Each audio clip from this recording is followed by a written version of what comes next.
वो दुष्ट अदिति पुत्र इंद्र 100 अमोघ यज्ञ पूरे करने निकला था।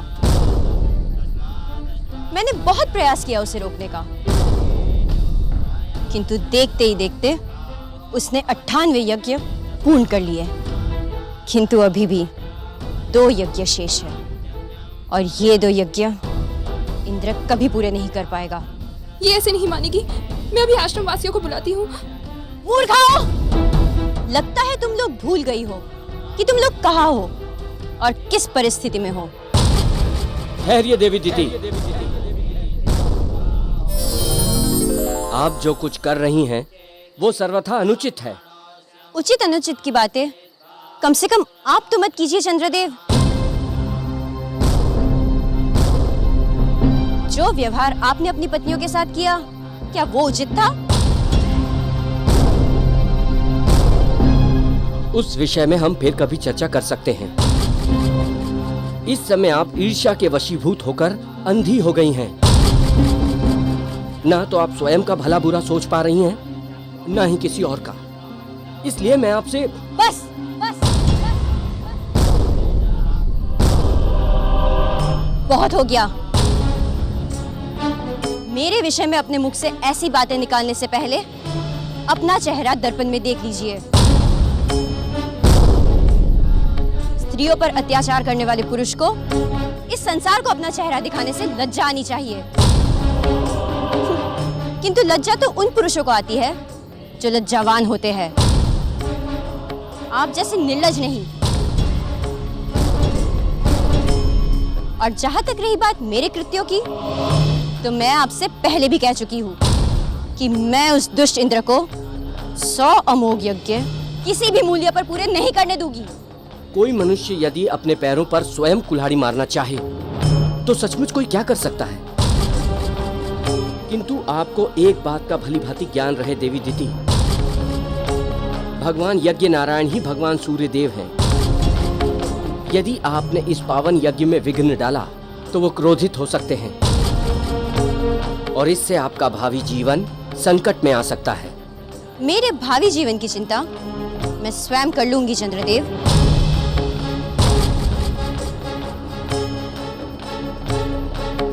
स्वामी, रोकिए दीदी को, नहीं तो अनर्थ हो जाएगा।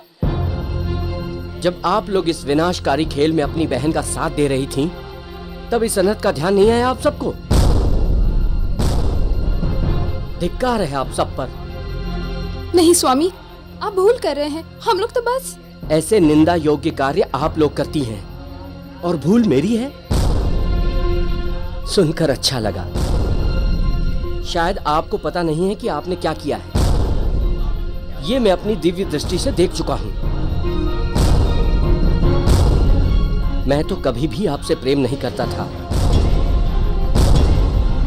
किंतु आपके पिताश्री की आज्ञा पाकर मैंने आप सबको स्वीकार किया। परंतु ऐसे निंदाजनक कार्य करते देख मैं आप सबका त्याग करता हूं।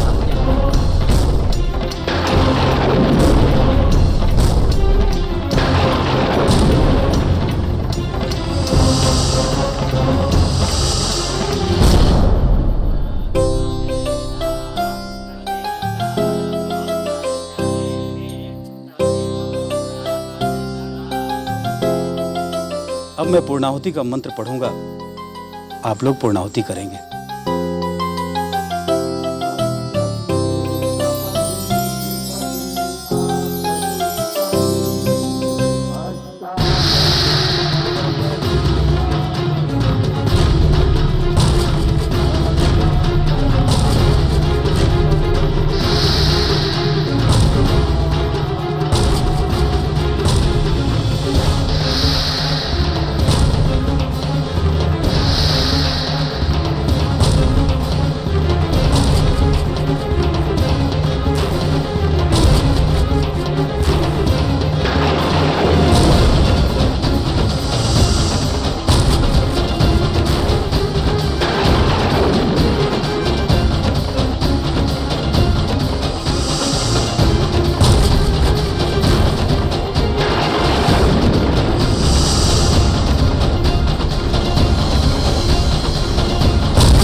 देवी दीति, मेरे इच्छा संसार में यज्ञ अनुष्ठानों से शुभ शक्तियों को बल प्राप्त होता है। इसलिए किसी भी यज्ञ अनुष्ठान में विघ्न डालने वाला दंड का पात्र होता है। आपने भी यही भूल की है, जिसका दंड आपको मिल चुका है। यदि आपने ऐसी भूल दोबारा की तो दंड इससे कहीं भयानक होगा। तब आपको असह्य कष्ट झेलने होंगे।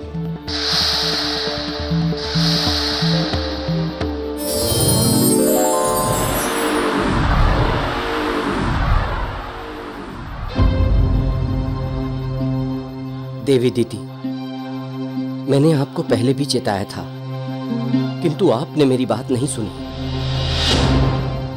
मेरा कष्ट देखकर आपको बहुत आनंद आ रहा है ना?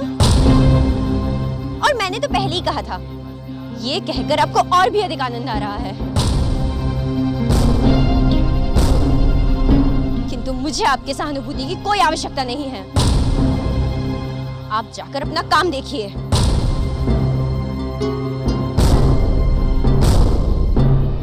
सूर्यदेव, आज आप अपनी विजय पर बड़ा अभिमान कर रहे हैं ना? किंतु एक अबला नारी से जीतकर कोई परमवीर नहीं बन जाता। आज मैं आपके आगे घोषणा करती हूँ, जिस दिन मेरे पुत्र का जन्म हो जाएगा, उस दिन इस संसार में आपके बनाए सारे नियम ध्वस्त हो जाएंगे। सभी अनुष्ठान, सभी यज्ञ में विघ्न डाला जाएगा। सभी साधकों को दंडित किया जाएगा। तब मैं देखूंगी आपका पराक्रम। तब मैं देखूंगी कि आप मेरे पुत्र से कैसे जीत पाते हैं।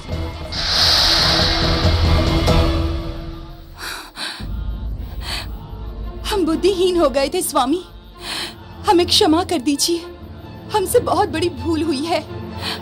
विवाह के बाद पति ही पत्नी का सब कुछ होता है, और हमारे लिए संसार में केवल आप ही हैं। हमें क्षमा कर दीजिए स्वामी। पत्नी पति के संबंध की मर्यादा आप लोगों ने उसी दिन तोड़ दी थी, जिस दिन आप मेरी अनुमति के बिना मेरा लोक छोड़कर गई थी, और अपनी बहन के इस घृत कार्य में उसका सहयोग किया। भगवान सूर्य देव ने आप सबको क्षमा कर दिया, और आप इस नीच कार्य का दंड पाने से बच गईं।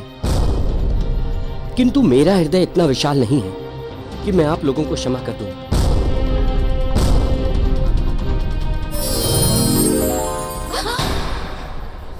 अब क्या किया जाए? दीदी से ही हमें सहायता लेनी पड़ेगी। एक बार उनसे सहायता मांगी, और उसका परिणाम ये हुआ कि हम सूर्यदेव के प्रकोप का भाजन बनते बनते बच गए। मेरे विचार से हम ही चंद्रलोक चलना चाहिए। वहाँ जाकर भी क्या करेंगे? चंद्रदेव ने तो हमें क्षमा करने से सीधे सीधे इनकार कर दिया। पता नहीं वे हमें चंद्रलोक में घुसने देंगे भी या नहीं। मेरे विचार से ये ठीक रहेगा, हम सब पिताजी के पास चलते हैं। हाँ फिर चलो। तो फिर चलो। हाँ चलो।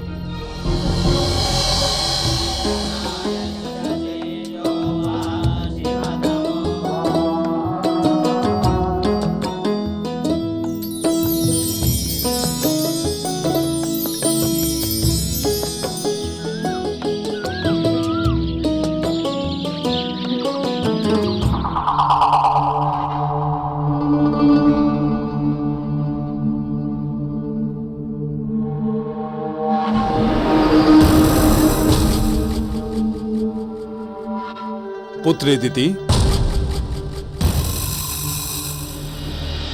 शुक्रदेव, आवश्यकता पड़ने पर आपको पुकारूं तो आपके दर्शन नहीं होते, और अब बिना बुलाए ही चले आए हैं। मिथ्या आरोप लगा रही हो तुम मुझ पर पुत्री।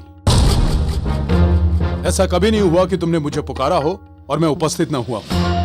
यदि आपके आने से मुझे कोई सहायता ना मिले तो आपके आने का क्या लाभ? छोड़िए तर्क वितर्क, बताइए क्यों आए हैं यहाँ? पिछली बार जब तुम मुझे मिली थी तब मैंने तुम्हें कुछ समझाने का प्रयास किया था, किंतु तुमने मेरी बात नहीं सुनी। तो आप भी चंद्रदेव की भांति मेरे जले पे नमक छिड़कने आए हैं। दुख हुआ ये सुनकर कि आज तक मेरे विषय में तुम्हारी ये धारणा है। जब पहली बार तुम यज्ञ में बाधा डालने जा रही थी, तब मैंने तुम्हें रोकने का प्रयास किया था। तब भी तुम्हारा भला ही मेरे मन में था, और आज भी केवल तुम्हारा ही भला मेरे मन में है। अपनी निर्बलता को सच्चाई के पर्दे के पीछे ढांकने का प्रयास कर रहे हैं आप। यदि आप में शक्ति होती तो मुझे रोकने के स्थान पर आप मेरी सहायता करते हैं, किंतु आप डरपोक हैं। सूर्यदेव से डरते हैं आप। अब तो मुझे संशय होने लगा है कि मेरे पुत्र के जन्म होने के बाद आप दैत्य गुरु का दायित्व निभा भी पाएंगे या नहीं। यदि तुम मेरी बात सुनो तो तुम्हारा संशय दूर हो सकता है। सुनने से भी अधिक महत्व मैं उस बात को देती हूँ जो मैं अपनी आंखों से देखूं। और मुझे तो यह दिख रहा है कि बृहस्पति देव कितने अधिक योग्य है। उनका आत्मविश्वास भी देखते ही बनता है। और आप तो न जाने किस किस से डरते रहते हैं। मैं इस संसार में कभी किसी से नहीं डरता,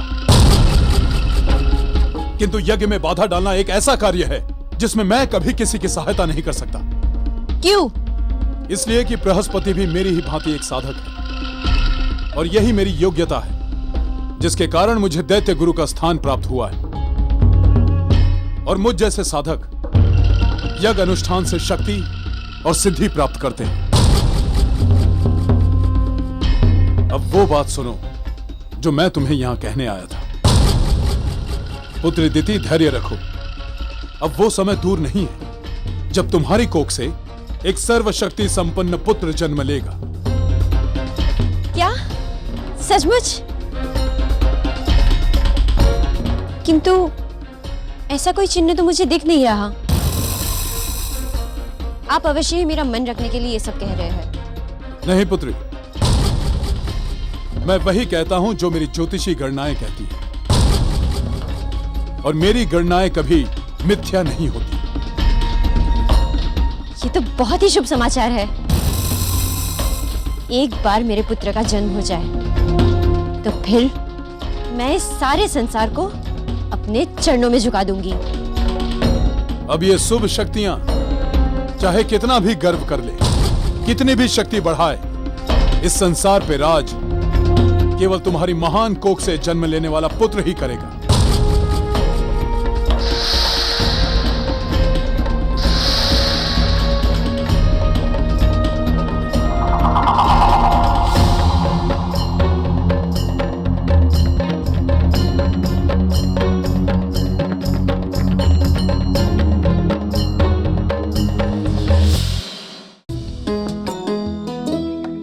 ये 100वां और अंतिम अमोघ यज्ञ है। इस परम पावन यज्ञ की आहुति लेने स्वयं भगवान यज्ञ नारायण पधारेंगे।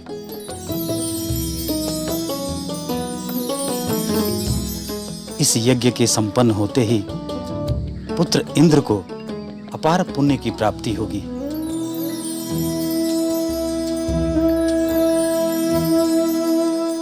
और वो स्वर्ग का अधिकारी बनेगा।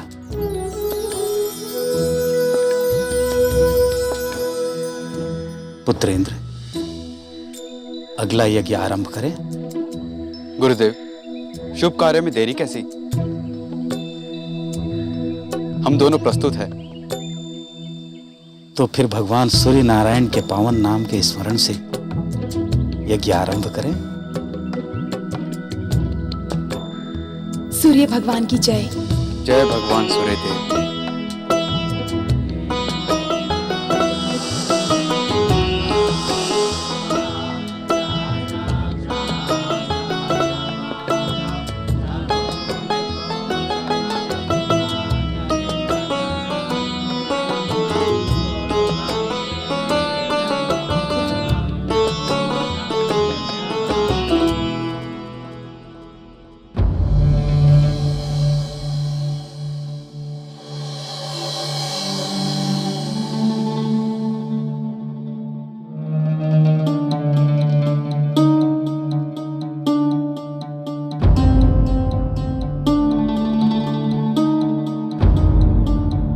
यह तो बहुत ही बुरा हुआ स्वामी। मेरी बहनों ने जो भी भूले की हो, उनकी ओर से मैं आपसे क्षमा याचना करती हूँ। कृपा करके उन्हें वापस बुला लीजिए। देवी रोहिणी, आप भली भांति जानती हैं कि मैं आपसे कितना प्रेम करता हूं, किंतु मैं ये नहीं कर सकता। आपकी अन्य बहनों ने देवी दीति के अनर्थकारी कार्य में सहायक बनकर मेरी पत्नी होने का अधिकार खो दिया है, और जो धर्म सम्मत उनके लिए उचित था वही मैंने किया। मैं मानती हूँ कि उन्होंने भूल की है स्वामी, किंतु आपकी महानता उन्हें क्षमा कर देने में है।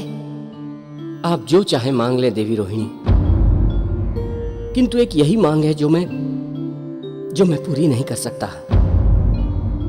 चंद्रदेव प्रकट हो।